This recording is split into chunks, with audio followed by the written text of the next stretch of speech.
Miss হবে না আপনার পছন্দের টিভি শো দেখুন জি5 অ্যাপে একদম ফ্রি। সব খরচ করে দিয়েছি, গাড়ি বিক্রি করে দিয়েছি। দুজন একসাথে বড় হবো। সোজা বাড়িতে আসবে, এদিক ওদিক যাবে না কিন্তু। নমস্কার, শুভ সন্ধ্যা।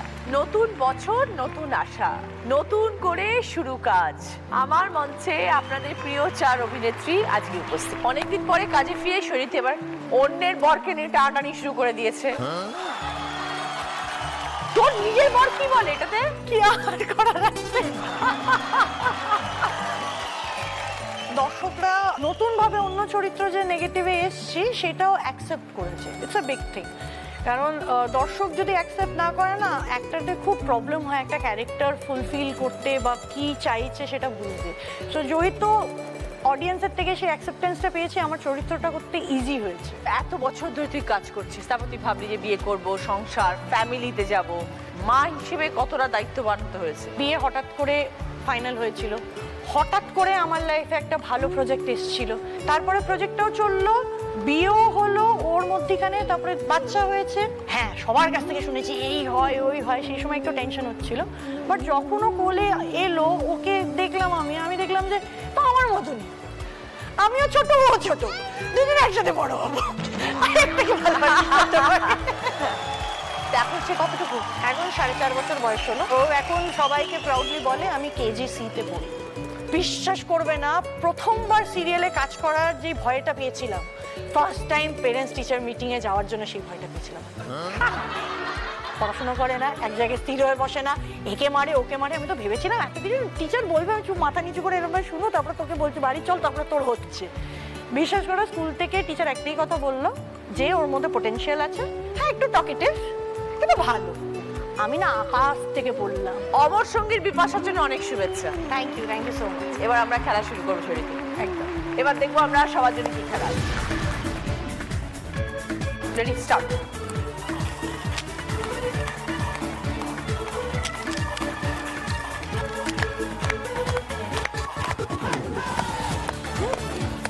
কি রে, কতগুলো খাচ্ছে রে? প্রিয়ম বলবো না, মাসিমা বলবো না, মাসিমা ছোট বাবা বলবো, সেটা বুঝতে পারছি না।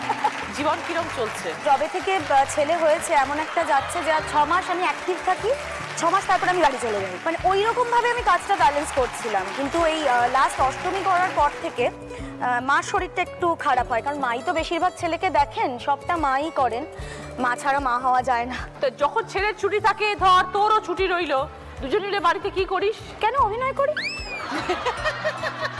ফ্ল্যাট থেকে লাফাচ্ছি, ডান্স করছি, মিকি মাউস সাজছি, কোনো সময় আমি স্পাইডারম্যান সাজছি।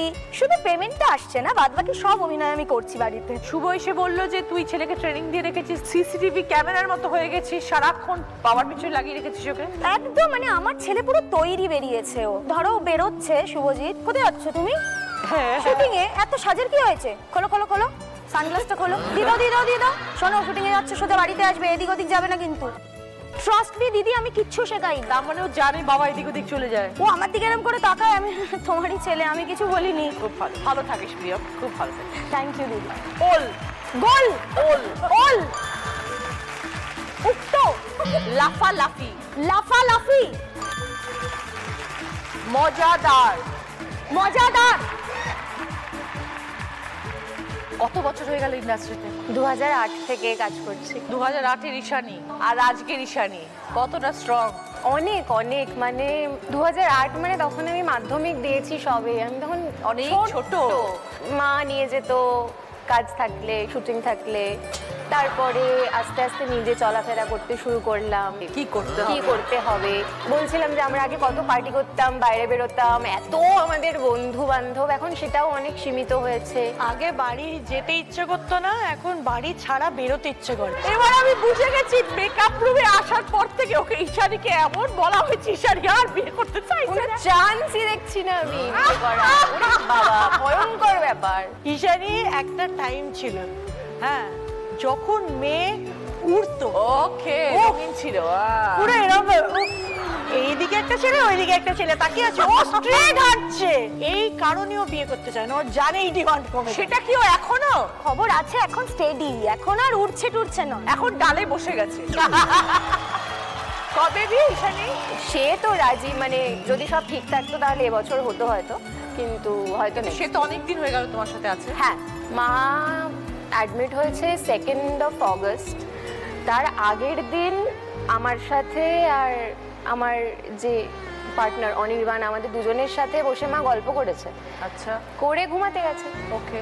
পরের দিন ভোরবেলা 4টের সময় এসে বলছে যে আমার ভীষণ কষ্ট হচ্ছে, আমাকে হসপিটালে নিয়ে চল। আচ্ছা, 5-6 দিনের জন্য বাড়ি এসেওছে। তারপর বাড়িতে সেপটিক শক হয়, 30শে সেপ্টেম্বর সেপটিক শক হয়। আমরা নিয়ে যাই হসপিটাল। ডাক্তার বললেন যে দেখুন উনি যে কোনো সময় চলে যেতে পারেন, but she survived till 18th October। আমি সারা জীবন কাজ করে যা জমিয়েছি সব খরচ করে দিয়েছি, গাড়ি বিক্রি করে দিয়েছি, বাট সত্যি টাকা দিয়ে হয় না।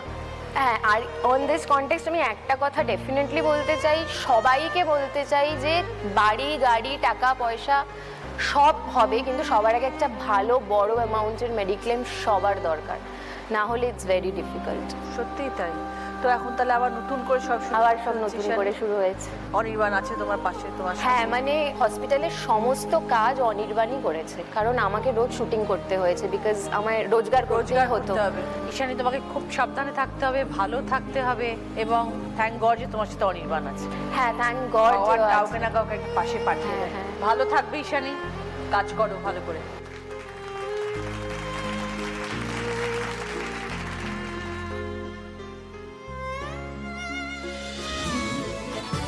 পাশাপাশি নামার ভয় ফেলছি না, কখনো মইয়ে উঠেও যা, ওপরে চেপে সংখ্যা চেনা খুব দামি, সংখ্যায় নেই আমি। এবার বলো ঈশানী। সাপ লুডো আর সাথে পাচ্ছে।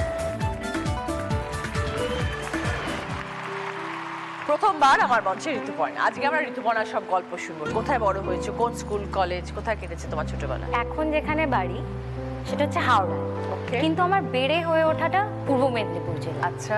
অভিনয়ে আসার আগে আমার নাচ নিয়ে আর কি ওখানে সবাই আমাকে চিনত। ওকে। তারপরে আমার বাবার খুব ইচ্ছে ছিল যে আমি অভিনয় জগতে আসি। অঞ্জন জেঠু হচ্ছে আমাদের অঞ্জন চৌধুরী, আমাকে স্কুল থেকে বের করে নিয়ে এসে আমার বাপি ওনার সাথে কথা বলে যে আমি আমার মেয়েকে অভিনয়ে দিতে চাই, তো কিভাবে কি করা যায়। অঞ্জন জেঠু ওখানে বলেছিলেন যে তুমি তোমার মেয়েকে আমার এক ইনস্টিটিউট আছে ওখানে নিয়ে এসো।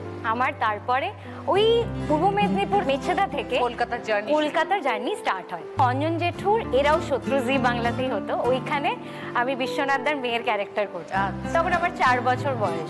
ছোটবেলা থেকে বাবাই ইন্সপিরেশন? হ্যাঁ। বাবা কি করেন? গার্মেন্টস এর বিজনেস। মেদিনীপুরে? হ্যাঁ, মেদিনীপুরে। তুমি তাহলে এখানে কার সাথে রয়েছো? একা। I wish you all the best, ভালো করে কাজ করো। Thank you. ছোটবেলায় তুলে তুলে কেমন হলো পড়া, আজ যেন ছাত্রী আমি, হাতে স্ক্রিপ্ট ধরা। এবার বলো ঋতুপর্ণা। মুখস্থ।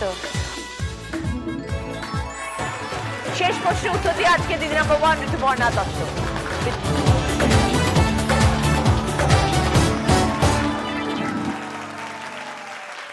জি5 ডাউনলোড করুন আর সব এপিসোড দেখুন একদম ফ্রি।